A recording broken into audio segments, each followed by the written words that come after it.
बहुत समय पहले मीनापुर छोटे से गांव में ममता नाम की बहुत ही गरीब औरत अपने बेटे लोकेश के साथ एक छोटे से घर में रहती थी। ममता दूसरों के घरों में खाना बनाने का काम किया करती थी, जिससे घर का गुजारा होता था। एक दिन ममता लोकेश से कहती है, लोकेश बेटा, जा भानु भैया की दुकान से घर का राशन ले आ। अगर वो पैसे मांगे तो कह देना कि पैसे अगले महीने दे देंगे। ठीक है माँ, मैं अभी राशन ले आता हूँ। लोकेश भानु की दुकान पर राशन लेने पहुँच जाता है। वो भानु से कहता है, भानु भैया, माँ ने राशन मंगाया है। उन्होंने कहा है कि पैसे अगले महीने दे देंगे। तुमने मुझे क्या समझ रखा है, जो मुंह उठाए उधार लेने चले आते हो यहाँ। अरे उधार की वजह से मेरी दुकान बंद होने की कगार पे है। अभी तुमने पहले के पैसे दिए नहीं है और उधार लेने चले आए। देखो भाई, मैं उधार का कोई सामान नहीं दे सकता। भानु दुकानदार की ये बात सुनकर लोकेश अपने घर की ओर चल पड़ता है और वो सोचने लगता है, मैं कितना अभागा हूँ जो 2 वक्त के खाने के लिए पैसे नहीं जुटा सकता। माँ किस तरह दूसरों के घरों में काम करती है। अब मुझसे उनका दुख देखा नहीं जाता। बेचारी कब तक दूसरों का काम करती रहेंगी। मुझे कोई काम जरूर करना होगा। शायद अब वक्त आ गया है कि मुझे अपनी जिम्मेदारी संभालनी होगी, ताकि मैं अपनी माँ को इस स्थिति से निकाल सकूं और उनकी जिंदगी में थोड़ी खुशियां ला सकूं। लोकेश ये सोच ही रहा था, तभी उसकी नजर एक ऋषिवर पर पड़ी। ऋषिवर ने लोकेश को अपने पास बुलाया और बोले, क्यों उदास हो प्यारे बेटे? तुम्हें देखकर ऐसा लगता है जैसे तुम किसी बड़ी समस्या से जूझ रहे हो। ऋषिवर, मैं एक गरीब लड़का हूँ। मेरे पास कुछ नहीं है, सिर्फ एक सपना है कि एक दिन मैं अपनी माँ की मदद कर सकूं। वो दूसरों के घरों में जाकर काम करती है, फिर भी उन्हें इतने पैसे नहीं मिलते जिससे पूरे महीने का गुजारा हो जाए। मुझे तो समझ में नहीं आ रहा कि मैं क्या करूं। मेरी जिंदगी में आगे क्या होगा। तुम्हारे मन में जो सपना है वो एक दिन जरूर पूरा होगा बेटा। तुम बड़े तकदीर वाले हो। तुम्हारा भाग्य बहुत उज्जवल है। बहुत ही जल्दी ऐसा वक्त आएगा जब हर किसी की जुबान पर सिर्फ तुम्हारा नाम होगा। लेकिन मैं तो केवल एक साधारण सा लड़का हूँ। मेरे पास तो साधन भी नहीं है और ना ही मैं कोई राजा हूँ। फिर हर किसी की जुबान पर मेरा नाम क्यों होगा स्वामी? मैं समझ नहीं पा रहा हूँ कि आप क्या कहना चाहते हैं। इस संसार में हर एक व्यक्ति की कहानी अनोखी होती है और तुम्हारी कहानी अभी शुरू हुई है। इतना कहकर ऋषिवर वहाँ से चले जाते हैं। लोकेश को उनकी कोई भी बात समझ नहीं आती है और फिर लोकेश भी अपने घर चला जाता है। बेटा, तू खाली हाथ क्यों चला आया? मैंने तो तुझे घर का राशन लेने भेजा था। माँ, भानु भैया ने उधार राशन देने के लिए मना कर दिया है। वो कह रहे थे कि मैं तुम्हें और उधारी नहीं दे सकता। तुम्हारे ऊपर पहले के ही बहुत पैसे हैं। कोई बात नहीं बेटा, मैं आज मालकिन से पैसे लेकर आऊंगी। तू भानु का हिसाब कराना। जा तू खाना खा ले। माँ, मैं खाना बाद में खाऊंगा। आप पहले मुझे एक बात बताओ। जब मैं रास्ते में आ रहा था तो मुझे एक ऋषिवर मिले थे। वो कह रहे थे कि मैं बहुत तकदीर वाला हूँ। कुछ ही दिनों में हर किसी की जुबान पर मेरा ही नाम होगा। मैं तो उनकी बात समझ ही नहीं पाया। अगर तुम्हें कुछ समझ में आया तो तुम मुझे बताओ माँ। क्या सच में उन्होंने ऐसा कहा? हाँ माँ, उन्होंने ऐसा ही कहा। बेटा, जब तेरा जन्म हुआ था तब भी एक ऋषि ने मुझसे कहा था कि ये तेरा बेटा बहुत भाग्यशाली है, बड़ा होकर ये राजकुमार बनेगा। लेकिन मैंने उनकी बात पर कुछ ध्यान नहीं दिया था। माँ, ये सब फिजूल की बातें हैं। भला एक गरीब माँ का बेटा राजकुमार कैसे बन सकता है? राजकुमार तो राजा का बेटा बनता है। तुम सही कहते हो लोकेश, लेकिन कभी कभी ये भविष्यवाणी सच भी हो जाती है। मैंने खुद अपनी आंखों से भविष्यवाणियों को सच होते हुए देखा है। हमारे गांव में सुनीता नाम की एक औरत ने एक बेटी और बेटे को जन्म दिया था। उन बच्चों की खुशी में उस औरत के पति महेंद्र ने आसपास के सभी गाँव में दावत की थी। वो औरत भविष्यवाणी में बहुत विश्वास करती थी, इसलिए उसने अपने बच्चों का भविष्य पूछने के लिए एक ऋषि को बुलाया। उस ऋषि ने उससे कहा, मैं तुम्हें इन बच्चों का भविष्य नहीं बता सकता और तुम्हारे लिए भी यही बेहतर होगा कि तुम कभी भी इन बच्चों का भविष्य जानने की कोशिश मत करना, वरना तुम्हारा ये खुशहाल जीवन पल भर में दुख में बदल जाएगा। लेकिन ऋषिवर, ऐसा क्या है इन बच्चों के भविष्य में जो आप हमें बताना नहीं चाहते? हमने तो ऐसा कोई पाप नहीं किया है जिसकी सजा इन बच्चों को मिले। कितनी दुआओं के बाद ईश्वर ने हमें ये 2 जुड़वा बच्चे दिए हैं। कृपया करके आप मुझे बताएं, इन बच्चों के भविष्य में क्या लिखा है? ठीक है, अगर तुम अपने बच्चों का भविष्य जानना चाहती हो तो सुनो। तुम्हारा ये बेटा बड़ा होकर अपनी जुड़वा बहन से शादी करेगा। ऋषि की ये बात सुनकर सुनीता के होश उड़ गए। ऐसा कैसे हो सकता है ऋषिवर? भला एक भाई अपनी बहन से कैसे शादी कर सकता है? मैं ये भविष्यवाणी नहीं मानता। तुम झूठ बोल रहे हो। मैं आपकी बातों पर विश्वास नहीं कर सकता। अगर बेटा तुम्हें मेरी बातों पर विश्वास नहीं तो कोई बात नहीं, जब समय आएगा तो तुम सब खुद देख लोगे। इतना कहकर ऋषिवर वहाँ से चले जाते हैं।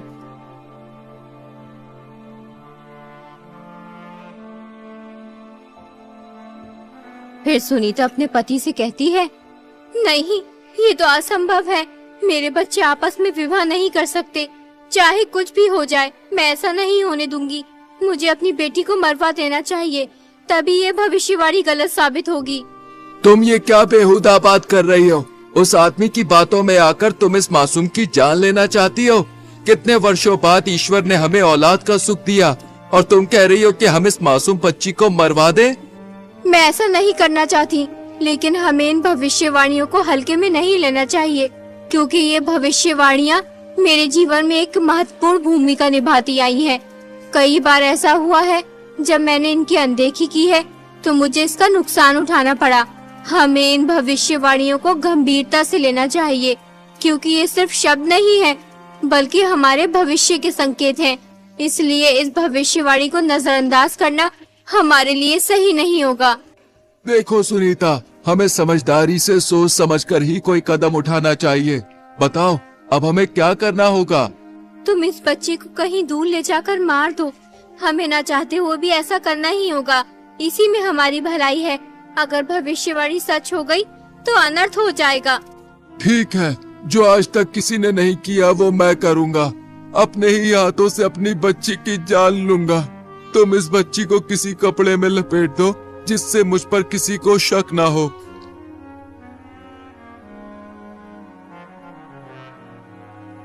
वो आदमी उस बच्ची को एक ऊंची पहाड़ी पर ले जाता है और फिर उसे पहाड़ी से नीचे फेंक देता है, लेकिन वो बच्ची किसी तरह बच जाती है। एक अमीर आदमी उस जगह से गुजर रहा होता है, तभी उसकी नजर उस बच्ची पर पड़ती है। अरे वाह, कितनी प्यारी बच्ची है।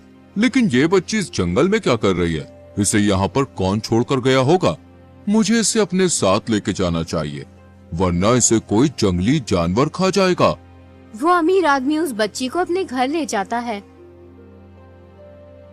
अरे कहाँ हो भाग्यवान, जरा जल्दी इधर आओ। ये देखो मेरे साथ कौन आया है। अरे ये किसका बच्चा उठा लाए हैं आप?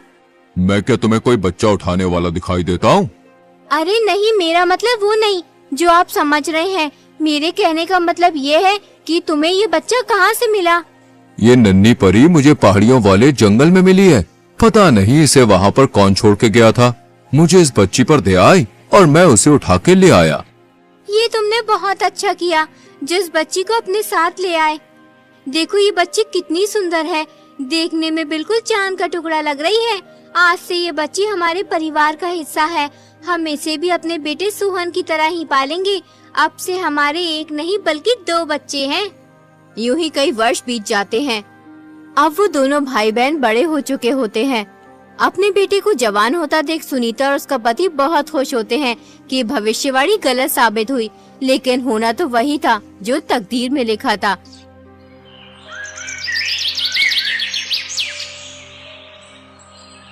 एक दिन सुनीता का लड़का किसी काम से बाहर कहीं दूर जा रहा होता है। तभी रास्ते में उसकी नजर अमीर आदमी की बेटी पर पड़ती है। उसे देखकर वो सब कुछ भूल जाता है। वो अपने माँ बाप को बगैर कुछ लड़की से शादी कर लेता है और उस लड़के घर ले आता है। माँ, मैंने इस लड़की से शादी कर ली है। ये सेठ हमीर चंद की बेटी है। बेटा तुझे शादी करने की इतनी भी जल्दी क्या थी? एक बार हमसे पूछ तो लेता। आखिर हम तेरे माता पिता हैं। हमने तुझे पाल पोस कर इतना बड़ा किया है, इसलिए हमारा भी हक बनता है कि तेरे सुख दुख में साथ रहे। अरे भाग्यवान, तुम भी ये क्या बात लेकर बैठ गई हो? अरे हमें तो खुश होना चाहिए। हमारे बेटे की खुशी में ही तो हमारी खुशी है। बेटी तुम बहुत दूर से चल के आई हो, जाओ थोड़ा आराम कर लो। बेटी तुम कितने भाई बहन हो? सासू जी, हम 2 भाई बहन हैं, लेकिन मैं सेठ अमीर चंद की सगी बेटी नहीं हूँ। मैं तो उन्हें पहाड़ी के पास मिली थी, लेकिन उन्होंने मुझे कभी माँ पापा की कमी महसूस नहीं होने दी।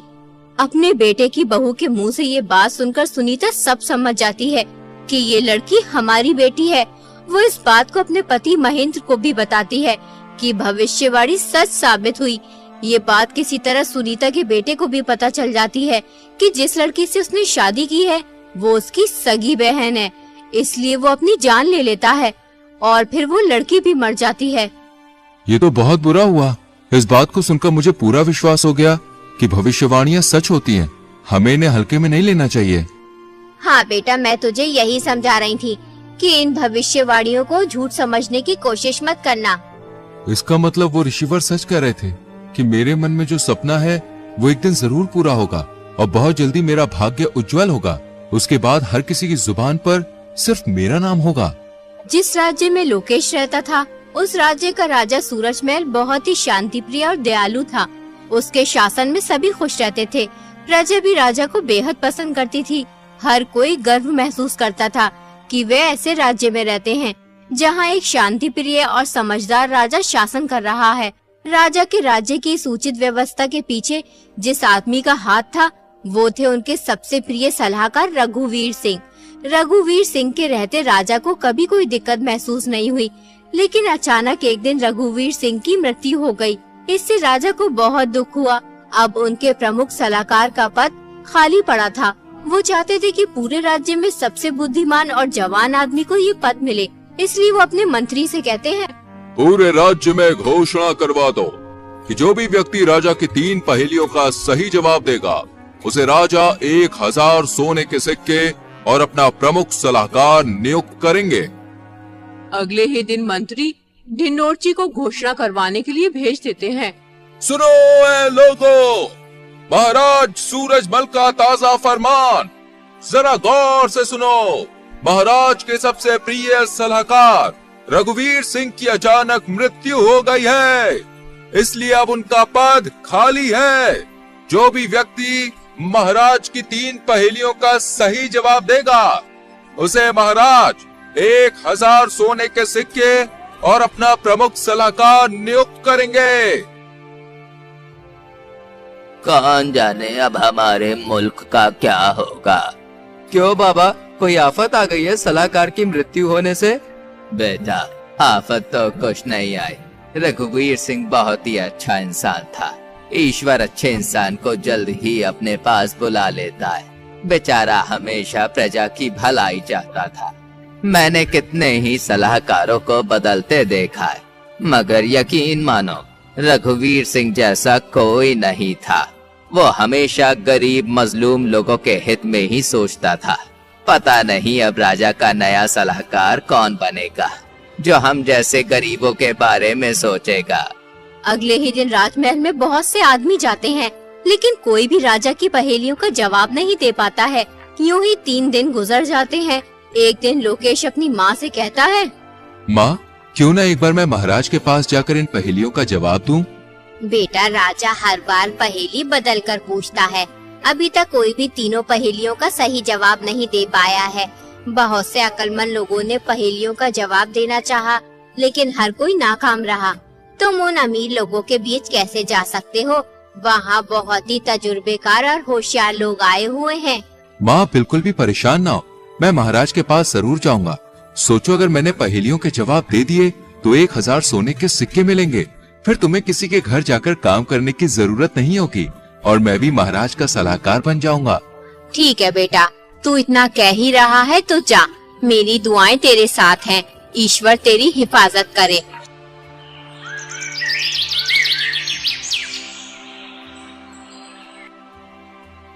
अगले दिन लोकेश राजमहल पहुंच जाता है।